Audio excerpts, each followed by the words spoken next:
কারণ এই স্বৈরাচারী দোসররা এখনো বাংলাদেশে বিদ্যমান। তারা প্রতিনিয়ত ষড়যন্ত্র করছে, উদ্দেশ্য প্রণোদিতভাবে জায়গায় জায়গায় ছিনতাই, রাহাজানি, মানুষের লুটপাট, ডাকাতি, এই ধরনের পয়সা ইনভেস্ট করে এই ধরনের কর্মকাণ্ড পরিচালিত করার জন্য তারা সক্রিয় রয়েছে এই স্বৈরতান্ত্রিক শাসনের কারণে।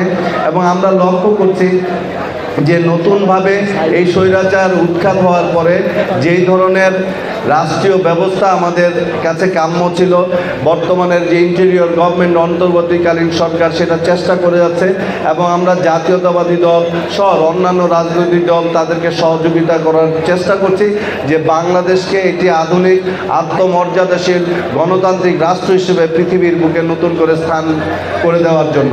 এই ক্ষেত্রে অনেক সমস্যা রয়েছে, কারণ এই স্বৈরাচারী দোসররা এখনও বাংলাদেশে বিদ্যমান। তারা প্রতিনিয়ত ষড়যন্ত্র করছে এবং ষড়যন্ত্রের অংশ হিসেবে তারা এটা প্রমাণ করতে চায় তারা আগে ভালো ছিল, এরকম একটা পরিবেশ সৃষ্টি করার জন্য উদ্দেশ্য প্রণোদিতভাবে জায়গায় জায়গায় ছিনতাই, রাহাজানি, মানুষের লুটপাট, ডাকাতি, এই ধরনের পয়সা ইনভেস্ট করে এই ধরনের কর্মকাণ্ড পরিচালিত করার জন্য তারা সক্রিয় রয়েছে। অতএব এদেরকে মোকাবেলা করার জন্য জাতীয়তাবাদী দলের নেতাকর্মীদের যেমন সজাগ থাকতে হবে, পাশাপাশি এই দেশের আমাদের এই অঞ্চলের যে সাধারণ জনগণ আছে তাদেরকেও সজাগ এবং সতর্ক দৃষ্টিতে আপনাদের কাজ করতে হবে।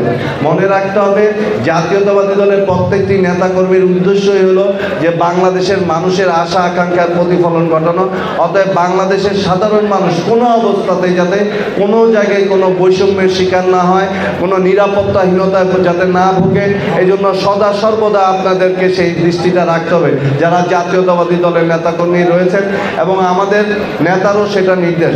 আর সবচেয়ে বড় কথা হলো যে মানুষের ভালোবাসা অর্জন করতে হবে, সেটা হলো আপনার ব্যবহার দ্বারা।